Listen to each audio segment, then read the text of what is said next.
This is K-Star First Love, uploading from Baltimore, Maryland. K-Star First Love, KAESTARFIRSTLOVE. Google it. I'm doing like other YouTubers now. Like, comment, and subscribe. And I just want you to know that I'm a survivor of immigration marriage fraud to a Kenyan from Ongata Rongai, and she brought over a son. He was 9 years old when he came over, and this message is to our son, okay? Because he took me as his father, okay?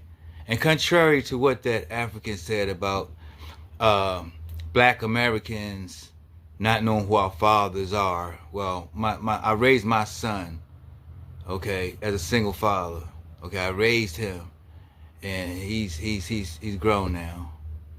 And my father raised me. Okay, now I want to talk to my African son.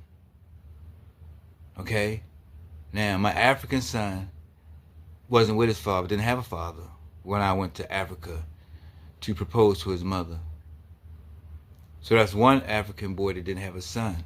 Out of all them Africans out there, I'm pretty sure he wasn't the only one African son that didn't have a father.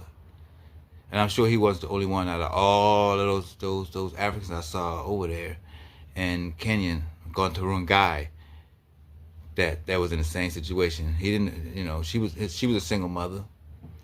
She also didn't have a father. And your uncle didn't have a father.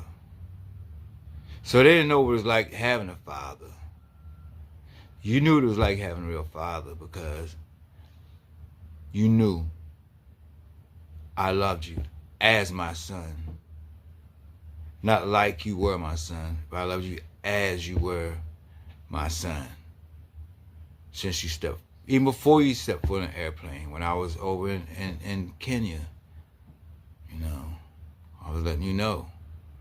And when you come over here, you were my son, and I was your dad, and we went places together. And even though your mother treated me very, very cruelly, you knew one thing, is that you had a father, you had a dad that loved you, and you loved your dad. You're a beautiful boy. You're a wonderful human being. You are a very, very good person, like I've always told you. What's happening in America right now is a result of what immigrants like your